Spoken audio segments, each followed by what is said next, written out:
Апай, ренжімеңіз. Үлкен үй толы қонақ. Ренжісеңіз де сіз үйде қонақ боларсыз. Немене? Мен мүмкілейсің? Бір кісіге бір бөлме аз дейсің ба? Екеуміз бір бөлмеде тұрып келдік қой.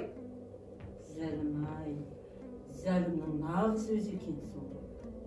Маған көрсеткен қорлықтарың өз басыңа келмей қоймас. Өз басыңнан өтіп, ұрпағыңа өтпеген. Орыстар 17-ге қарт алмайды. Мен орыс емес.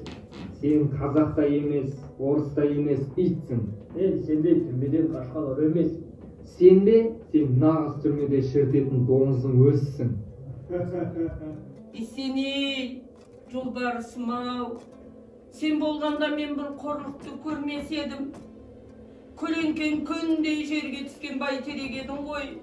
Сенің саяңда шырылдаған бос торғайың ем. Бұл күнде мен кім болдым? Мен ұлпанға бүтін шылбыр тізгінімді өткізіп қойғанмын. Бүтін сыбанды басқаратын осы кісі деп елдің алдында ағана, аруана атандырған өзің едің.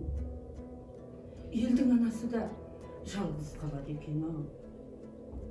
Құдай-ай, Құдай-ай, мен бұл өмірде аналық мейірімі қанбаған, аналық мейірімі сарқылмаған пендемін. Ұрпақсыз өту қандай қасірет. Жүрегім таза, жаным таза. Бір ұлым болғанда мен бұл қорлықты көрмес едім ғой. Құдай-ай, жалғыз көз айымым, көз қуанышым қызымды да көп көрдің-ау. Қызым тірі болғанда мен бұл күйді кешпес едім ғой. Сол қызым қайтыс боларында мына тексіз торсынды жақсы адам емес, жаныма жолатпа деп еді. Жаратылысында жаман пиғылы бар бұл итке неге ғана қызымды бердім? Өзі болған жігіттің ата тегін сұрамайды деп оңбай қателестім-ау. Жоқ, жоқ, мен ұлпанмын. Мен айғайласам бүтін сыбан атқа мінер. Әттен, сен сыбанның басқа стар адамдарын ит жеккенге бір күнде айдатып жіберуге шамам келеді. Мына төрелерімді сол үшін жинап отырған боларсың. Мен Сыбан ауылының қай шетінде болса да отыруға арланбаймын. Әттен, зират басына өтеді.